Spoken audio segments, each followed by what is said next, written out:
I'd like to welcome to the show Director of Photography of the FX show Snowfall, Tommy Maddox-Upshaw. How are you today, sir? Doing great. Appreciate it. Absolutely. So obviously the first question for me, I'm a guy that I love a great cinematography, and I feel like when I'm looking at a film and I feel like it makes or breaks a film. So what made you want to become a cinematographer? Oh my goodness. I worked. My sister used to do casting. My sister Kylie used to do casting on music videos in the '90s, and she invited me out the end of my senior year to come and PA on a music video with Hype Williams. And I saw this guy Vance Burberry, who is the cinematographer for a Brandy music video with Wanya Morris called "Broken Hearted." And at the time, I was getting ready to start playing college football. I've been, playing sports my whole life, and I just like the way he led the team. And I love photography already. And I was like, I'm always like, I've always been a movie buff, but I was like, I like what he does. And I saw like how he worked with everybody, and I saw, that you got to frame the shots up, and everyone's listening, and it's like, oh, I guess that's really creative. Like, oh, that's dope. I want to do that. And then from that point, it's weird. The college I went to, College of the Holy Cross, did not have a film program at the time, but I got scholarship to play football there. So I went and started studying like still photography, So, but that's kind of like the short version of my big sister like, introduced me to this crazy rat race. But it's cool though. I love the journey. I love that. Yeah, that's pretty cool. So speaking of, you said you're a movie buff. Just some of your favorite films off the top of your head before we dive into the show. Oh man, Citizen Kane is probably one of my top, 24-year-old guy fucking directs this movie that's amazing, and stars in it. Do the Right Thing, big shout out to Spike. It was one of my favorites. Malcolm X, Cinema Paradiso, Bicycle Thieves, uh, and The Move for Love. I mean, I could go on. I'm trying to think of some other stuff. It's like there's all types of crazy movies. Tuki Buki, I love. Uh, all different types of genres of films. It's my first film studies was actually Italian cinema. So Rocco and his brothers and La Dolce Vita and Bicycle Thieves are kind of like my first study into cinema itself. Besides going to the movie theater and watching Malcolm X. Absolutely, I love that. I love listening to other people's favorites. Because that range was amazing. You know what I mean? Like that's when you know somebody really loves film when, you can go from Italian cinema to Spike Lee and then Malcolm. You know what I mean? Like Yeah. yeah, I It's like it. fun, man. I mean, It, it I love it. If there's a movie everyone should see that I just discovered that Roger Deakins shouted out, it's called Come and See. Russian film in 1985. That thing's crazy. I just watched it over quarantine. It's worth the watch. I'll have to check it out myself now. Yeah. Snowfall is a look at the early days of crack cocaine epidemic in Los Angeles during the beginning of the 1980s. How did this project come about for you? Uh, the guy who created the show, John Singleton, personally reached out and contacted me when I was on a show called On My Block, and John got me an interview along with Gigi Akasi, who is the executive producer at FX, who I knew from years prior from working on Straight Outta Compton. And between the two, they invited me for an interview, and John really wanted me to get involved with this. So John, like, really personally asked me to do the show. And of course, I met with Dave Andron and John LeBou, these other people, and Tommy Shalami and Tony Mark at the time, and Julie. But John's a neighbor of mine when he was alive because I live in South LA. I'm a resident of Inglewood, California, and John lives in South Central. So he was about 7 minutes door to door from my house. And I would go and hang out with John, and we'd meet in places, and we would talk about the show and tell me what he expected, and really asked me to do it. So it was an honor that John got me to do one of his last projects before transitioning on. It's a very deep show and topic. Um, you say that I've read before that it's very personal to you. Why is that? I'm a inner city Black American. I grew up in Boston. The borough-ish type neighborhood I grew up in was called Mattapan. It's inner city of Boston in the '80s because of crack and drugs, gangs. It was considered a high crime neighborhood. And with that experience, as I openly talked to people, I had family with substance abuse issues, dealing with crack cocaine in my neighborhood. So it's kind of like I saw it happen to our neighborhood. I saw it happen to the family at large. I saw the violence that came with it. As a kid, walking to from the bus stop, riding my bicycle around, and those experiences really help zone in my decision making when I'm on set. Yeah, so that's why I say that. It's a very, like I said, the tone of the show is very dark. How do you find the approach to match the tone of the show with kind of the color palette that you're looking for? So I very much try to, the original DPs are John Lindley and Jeff Greeley after the pilot, and they set up this whole lookup table system that was very interesting due to the storylines. And with that, they were shooting one type of camera. I switched this over to something else with Elliot Rocket, who does great work on this show as well. And with that, I try to find in those color palettes that were set up the subtext. Can the subtext be expressed visually? Is kind of my approach. Can the crossover storylines be expressed visually? So with that becomes for me, when is it more monochromatic because it's a single storyline versus mixed color, which is crossing a storyline. You know what I mean? You have two, and then when people meet up on screen, I try to express that who has the biggest empowerment with their LUT, and then do I put some subtext color in there, or emotionally does it just feel right? What is it like, especially on this particular type of show that it's kind of hits home for you a little bit? What is it like watching and seeing your work with this story coincide? It's exciting. I get to express myself. It's something that if you ever read Storaro's book about growing up in like around like Baroque art, those years of him growing up in Rome, it's like it's really much of the same. I think of that for myself because I grew up around watching local drug dealers run the corner. Like that was like I saw them dudes. I saw teenagers riding in Mercedes Benz because they're dealing drugs. I saw them peddling drugs. Like that's what it was. Me and my friends were like, "Oh man, oh, like something's gonna go." Like I saw that, so it's like I get to express certain and unearth certain things, a part of my experience growing up in Boston. Like you know what I mean? I riding on the school bus.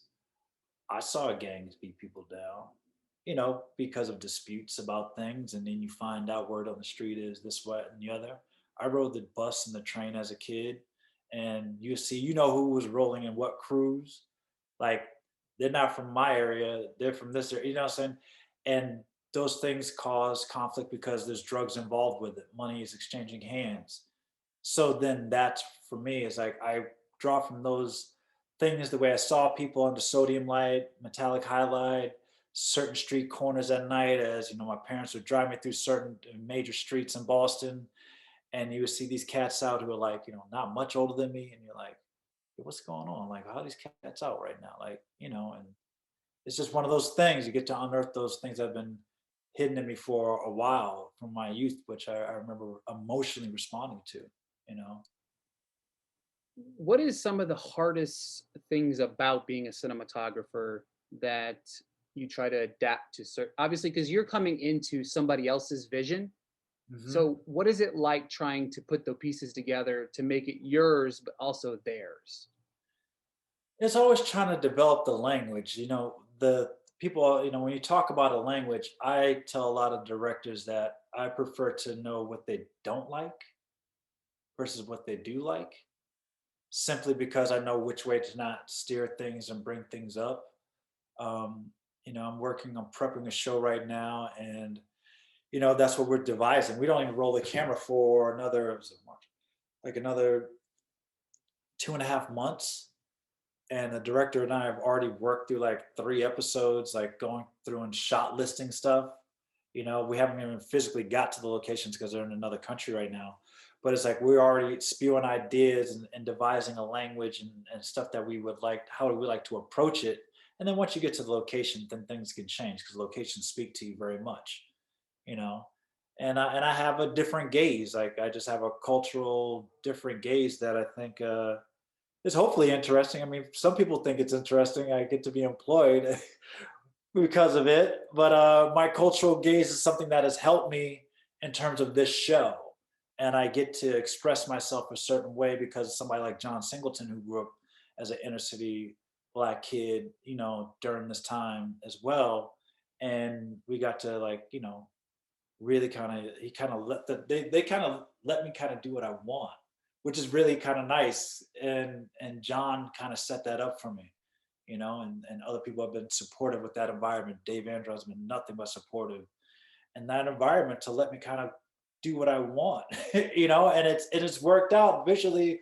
I think it's fun, so I'm definitely feeling blessed that I get to have this experience on this show. Absolutely. So for me, one of the things I like to do is before I interview somebody, I like to kind of dive into obviously your filmography. And you've worked with some amazing individuals, like you said earlier, Straight Outta Compton. You worked on Empire. You worked all over the place. But one that always stuck out to me, it's one of my favorite films of the last couple of years. You worked as the FX cameraman on A Star Is Born. Oh yeah, yeah, yeah. And what was it like working on that project with Bradley? Oh man. So check this out. So that the visual effects stuff I did was this new technique actually, and I didn't get to do main unit. Maddie Lebatique, who's my mentor, and I just finished working with him and Olivia Wilde on their new movie, Don't Worry, Darling. Oh, awesome. And Maddie had me make the crowds on A Star Is Born. So all that stuff you see at Coachella and all that, the Yeah. crowd was like, if you look at the frame, was like this big.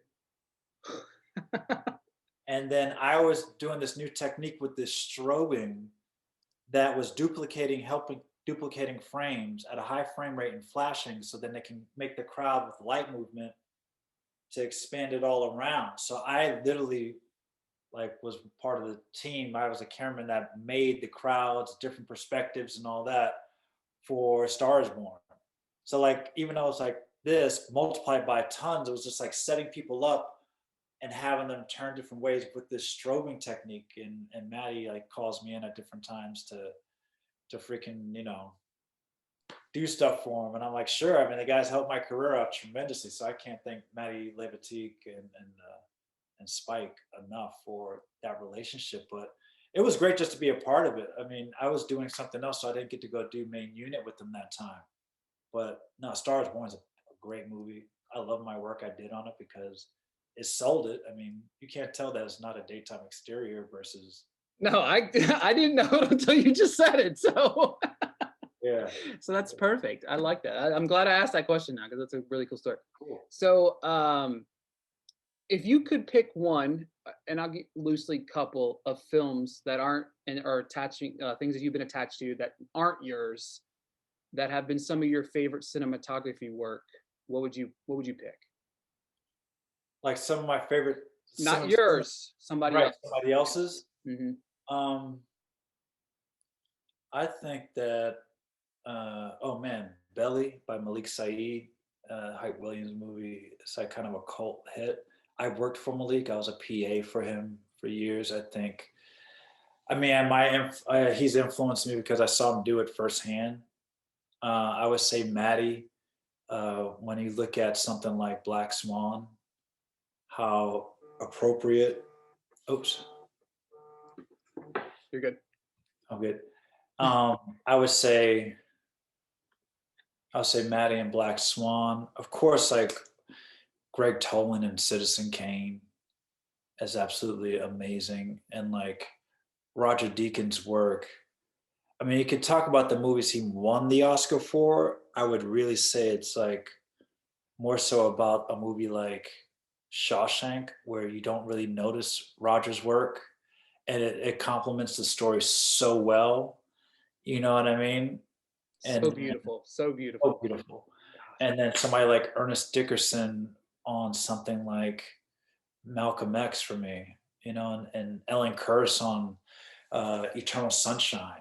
How like the photography in Eternal Sunshine was so aggressive, but it fit the story so perfectly that it's really dope. You know what I mean? And Ernest and Spike's work in X for the different storylines is very much sets me up for something like Snowfall, right? Because you have the different storylines, you have different LUTs. There, they were using different film techniques, which Citizen Kane kind of did first, but they had a different filtration for the different time periods of Malcolm, which was amazing. I talk to Ernest about it all the time. He's probably tired of me always asking about that thing because I'm friends with him.